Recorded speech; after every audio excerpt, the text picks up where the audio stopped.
Hello friends, welcome you all. आज मैं आपके लिए जो वीडियो लेकर आ रहा हूं, देखिए बात करेंगे प्रोसेस की। दी प्रोसेस, टारगेट की बात करेंगे, लॉन्ग टर्म इन्वेस्टमेंट की बात करते ही हैं, इसका मतलब बड़े टाइम फ्रेम्स।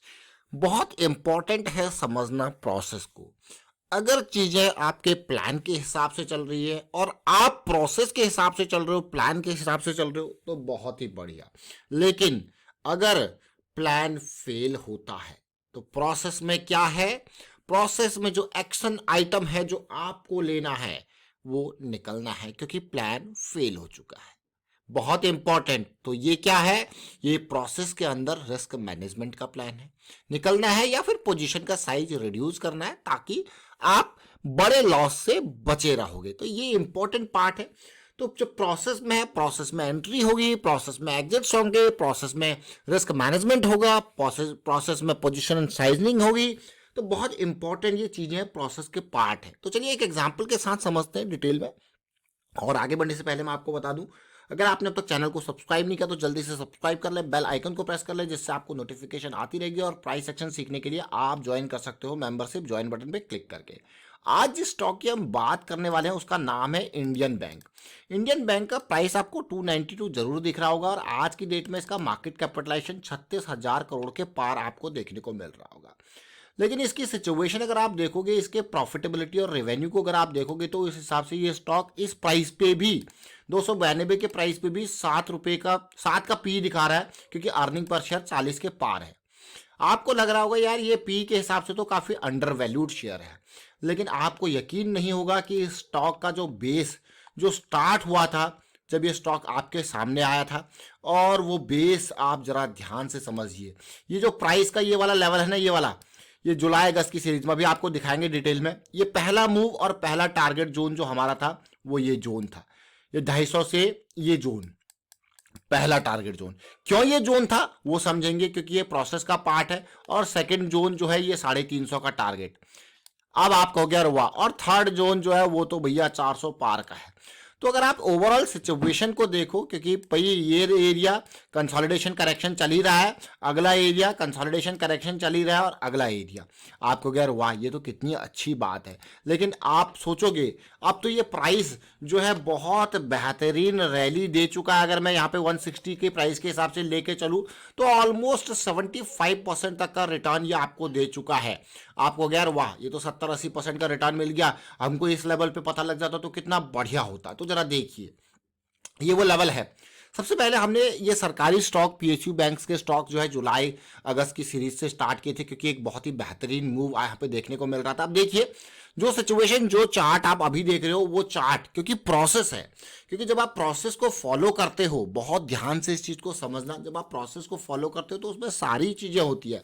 उसमें आपका जो प्रोसेस के हिसाब से अगला एरिया जहां पे रुकेगा या जहां पे मैं कहूंगा साइकोलॉजिकल, यहाँ पे चीजें चेंज होंगे, हैंड्स चेंज होंगे, वहां पे अगर हाँ और पावर होगी और मोमेंटम होगा तो आगे बढ़ेगा, नहीं तो नीचे आएगा। तो ये देखिए इस टाइम पे स्टॉक के, अगर आप इसी टाइम पे, ये वीडियो जुलाई सीरीज का है, जुलाई 2022 वाली सीरीज का है, अगर आप इसके एमएसीडी को देखोगे तो बहुत ही पॉजिटिविटी, और ये मंथली का चार्ट है।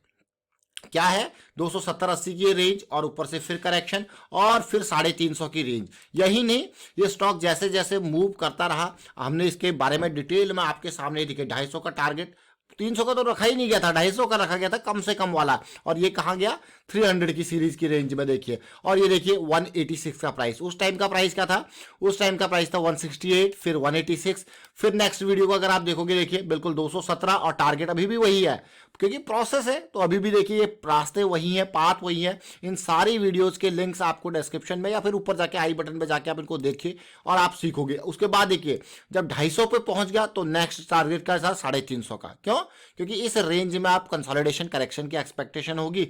अब इंडियन बैंक को अब आप देखिए, ये अब आपके मन में क्वेश्चन होगा उस टाइम पे रडार में क्या आया। देखिए कंसोलिडेशन चल रही थी बहुत टाइम से, और उस कंसोलिडेशन को अगर आप देखो, क्योंकि हम इंतजार करते हैं अगर मंथली में भी कहीं पे इस तरीके की कंसोलिडेशन देखने को मिले तो हम इंतजार करते हैं क्या एमएसीडी जैसे ये ऊपर इन लेवल्स पे आए तो एक पॉजिटिविटी सी देखने को मिली। तो इसीलिए ये स्टॉक जुलाई सीरीज में बहुत जल्द आपके सामने आ गया भागने से पहले। ये देखिए ये अप्रैल और उसके बाद मई, जून और जुलाई में जैसे ही स्टार्ट हो रहा था मूव 168 का प्राइस और आपके सामने ये स्टॉक, उसके बाद तो ये कंसोलिडेशन देखिए सुपर मोमेंटम एरिया में और फिर बढ़िया रैली आपको 70-80% की देखने को मिली। चलिए आते हैं चार्ट जो हमारे पास है वो है वीकली का चार्ट। वीकली के मैं 200 SMA की पॉजिटिव साइकिल स्टार्ट हो रही थी, इसलिए जुलाई में ये स्टॉक रडार में आया। अगर आप देखो वीकली चार्ट पे और बेहतरीन तरीके से देखो तो ये देखिए ये सुपर मोमेंटम एरिया में कंसोलिडेट कर रहा था, इसीलिए स्टॉक रडार में था और वापस फिर से रडार में आया। और देखिए अब आप देखोगे फिर से ये स्टॉक कंसोलिडेट कर रहा है और कहां पे कर रहा है, बिल्कुल ठीक वहीं पे कर रहा है जहां पे करना चाहिए। कहां पे, ये देखिए आप देख रहे हो ना, बिल्कुल एग्जैक्ट वो एरिया है, वो लाइन है, वो जोन है जहां पे ये कंसोलिडेट कर रहा है। देख रहे हो ये पार्ट को। अब आपको यार ये तो बहुत ही अच्छी चीज है, कंसोलिडेशन यहाँ पे चला, इसका मतलब ये नहीं कि अब भी भाग जाएगा, जा सकता है भागने की कोई वो नहीं, लेकिन ये देखिए ये अगला जोन है। आपको क्या, ये तो 350 का मतलब देख रहे हैं, अभी 291 पे है, 250 से 291 पहुंच गया 350 का, और फिर अगला जो जोन है वो ये है।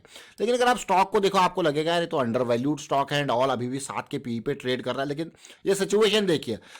अब इंपॉर्टेंट पार्ट है, जब हम लॉन्ग टर्म पर्सपेक्टिव की बात करते हैं तो सबसे पहली सिचुएशन वीकली टाइम फ्रेम्स पे 200 SMA की जो साइकिल स्टार्ट होते हैं ना, ये देखिए वो बहुत ही बेस होती है, वो आपको बेहतरीन लो रिस्क की अपॉर्चुनिटी।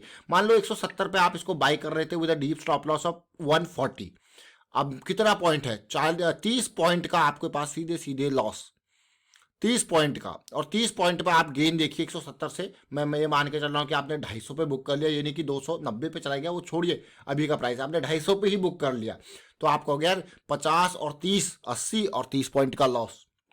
260 पे बुक किया तो आपको गया ये तो 90 1:3 का रिस्क रिवॉर्ड हो गया हमारा। तो ये इंपॉर्टेंट पार्ट है प्रोसेस का, प्रोसेस को समझना बहुत इंपॉर्टेंट है। और अब ये फिर से ये स्टॉक जो कंसोलिडेशन कर रहा है, जिस तरीके से पहले कंसोलिडेशन की थी, अब आप इसको ध्यान से देख सकते हो कि क्या 350 का टारगेट नज़दीक है या दूर है। अब देखिए अब वीकली पे तो हम बहुत दूर निकल चुके हैं, अभी छोटे टाइम फ्रेम वाइज अब धीरे धीरे क्या होता है, छोटे टाइम फ्रेम वाइज चीज़ है, ताकि आपका रिस्क जो है और कम हो जाए। मान लो अब ये चीज़ को यहाँ पे 295 में एंट्री कर रहा हूँ मैं यहाँ पे, ठीक है, 295 पे एंट्री कर रहा हूँ, मुझे पता है भाई अगर मुझे निकलना है तो 280 का मेरा स्टॉप लॉस है, मात्र 15 पॉइंट का होगा। तो जैसे जैसे दूरी बढ़ती जाती है आपको अपने रिस्क को यहाँ पे लिमिट करते रहना है और छोटे टाइम फ्रेम के हिसाब से चलना है, ये इंपॉर्टेंट है। छोटे टाइम फ्रेम के हिसाब से चलना है, वो इंपॉर्टेंट है, ताकि अगर आपको लॉस होगा तो मात्र 15 पॉइंट का होगा फ्रेश एंट्री के लिए। और जिसने पोजीशन साइज ऑलरेडी ले रखी है भाई इस लेवल से, वो भाई वो किस टारगेट के हिसाब से वो पोजीशन साइज बढ़ानी है, तो उसका भी उस नई पोजीशन का स्टॉप लॉस उसी हिसाब से मैनेज होगा। तो ये इंपॉर्टेंट है रिस्क मैनेजमेंट। इंपॉर्टेंट क्या है रिस्क मैनेजमेंट, इंपॉर्टेंट क्या है प्रोसेस। और प्रोसेस के हिसाब से हमने जैसे बात करी कि भाई जब करेक्शन होती है तो देख सकते हो किस तरीके से सिचुएशन आपके सामने जाती है, किस तरीके से मोमेंटम आपके सामने लॉस हो जाता है, और वापसी के लिए हमको क्या इंतजार होता है, मोमेंटम के गेन का। लेकिन अगर आप देखो जिस तरीके से ये कंसोलिडेट कर रहा है, RSI बिल्कुल आसमानों पे है, तो अब रिस्क फैक्टर जैसे बढ़ जाता है। अब RSI मंथली का 70 की रेंज में चला गया, इसका ये मतलब नहीं और ऊपर नहीं जा सकता, जा सकता है और ऊपर, बट उसी हिसाब से आपको रिस्क फिर छोटे टाइम फ्रेम के हिसाब से लेना पड़ता है, क्योंकि मंथली में एक बढ़िया रैली आपकी आ चुकी है, कंसोलिडेट कर सकता है जहां पे टाइम लग सकता है। तो ये इंपॉर्टेंट पार्ट है अंडरस्टैंड करना कि बड़े टाइम फ्रेम में कंसोलिडेशन बड़ी हो सकती है, आपको जो रिस्क जो होता है उसके हिसाब से वो बड़ा हो सकता है, तो इसीलिए पोजिशन साइज आपका कम होना इंपॉर्टेंट है। और ये देखिए और जड़ को समझना, 200 SMA की साइकिल सारी प्राइस एक्शन की सीरीज में आपको बता रखी है, उनको समझिए, उनको देखिए और टाइम का यूज कीजिए, सीखते रहिए, प्रैक्टिस करते रहिए। और risk management always the key to understand. आपको कैपिटल को बचाना है, कैपिटल बचाने के लिए देखिए कैपिटल बचा पाओगे तभी आगे और लंबी इनिंग तक आप, मैं कहूँगा, खेल पाओगे। तो कैपिटल को बचाना बहुत इंपॉर्टेंट है, इसीलिए लो रिस्क की अपॉर्चुनिटीज, मोमेंटम है तो ठीक है, जैसा भी आप देखोगे मार्केट में करेक्शन है तो बहुत सारी जगह पे मोमेंटम लॉस हो गया होगा, तो मोमेंटम लॉस तो साइड, गेन एंट्री लेनी है तो मोमेंटम जरूरी है आपके सिस्टम के हिसाब से। जैसे हम बड़े टाइम फ्रेम की बात करते हैं तो मंथली, वीकली, डेली, और छोटे टाइम फ्रेम को अगर हम उसमें ले आते हैं तो आवरली को ले आते हैं। अभी आप देखोगे तो आवरली में ही मोमेंटम नहीं है, तो कहाँ वो डेली तक आएगा, क्योंकि पिछले कुछ टाइम में काफ़ी करेक्शन चली है और पिछले हफ्ते तो आपने देखा होगा मार्केट किस तरीके से, तो वो मोमेंटम का लॉस है। तो हमें क्या चाहिए, मोमेंटम वापसी चाहिए जो हमको लो रिस्क की अपॉर्चुनिटी देगा। रिस्क को हमेशा टॉप प्रायोरिटी रखना है और लर्निंग को टॉप प्रायोरिटी रखना है। फिलहाल वीडियो को वाइंड अप करता हूं और उम्मीद करता हूं आप सीख जरूर रहे होंगे इन वीडियोस के माध्यम से। और वीडियोस को शेयर करते रहिए, लाइक करते रहिए और सीखते रहिए, प्रैक्टिस करते रहिए। And thank you for watching the video.